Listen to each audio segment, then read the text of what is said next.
one of the main things I want to convey to you guys today is this constant battle that we're fighting as YouTubers between authenticity, but then also optimizing for views and putting out this message. And in this sort of opening ramble, I am going to slate YouTube and put across to you guys the issues with it, because I do think that ultimately problems sell on YouTube, not necessarily solutions. But before I do all of that, I do want to say that saying that YouTube is inherently anti-intellectual or intellectual is like saying that books are good or bad for knowledge. I mean, it depends what books you're reading. It depends what you're consuming. And I think the onus is on us as consumers to consume a variety of books or YouTube videos, but it's also on the producers to produce valuable and meaningful content.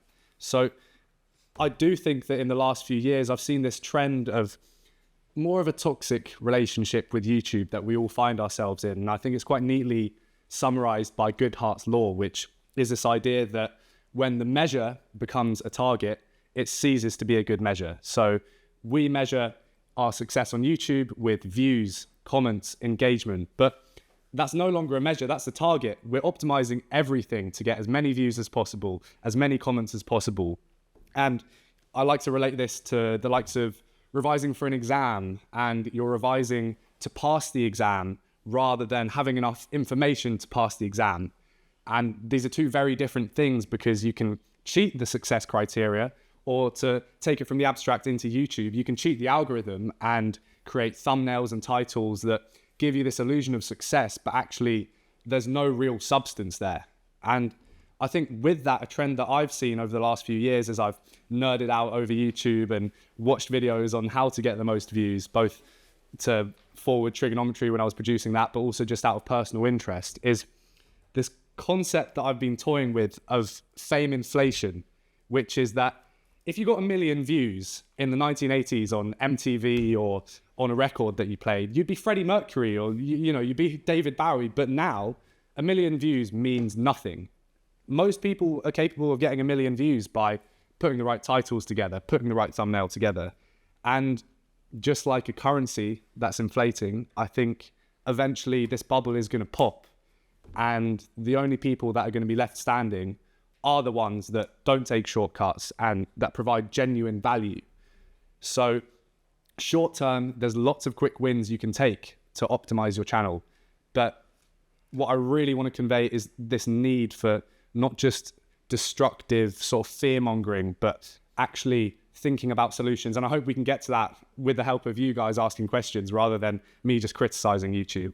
But I think that George Orwell was wrong, that we wouldn't have our power taken away by this authoritarian master. Rather, we would give it away in pursuit of cheap dopamine.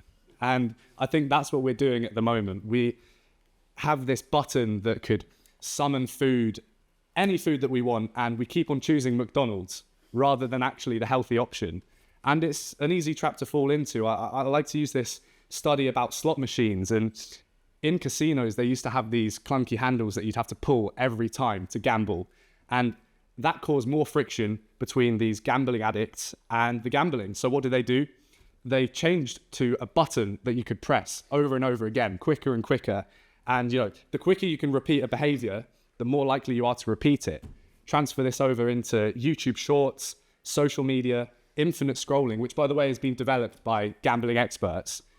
It's easier and easier to stay in this constant loop of watching content, consuming content. But what I want to ask all of you is, can you remember the last 5 YouTube Shorts or Twitter videos that you watched? Because I strongly doubt that any of you, including me, can. Because we're not feeding ourselves things that are valuable and that are challenging our worldviews. I think there is a danger that we are falling into echo chambers more and more. And the more algorithms get optimized to show us what we want, the further we're going to fall. So I want to leave it on the fact that we shouldn't be looking to cut down forests. We should be looking at irrigating deserts and using YouTube as a tool to do that. So that's me. Thanks, Elliot.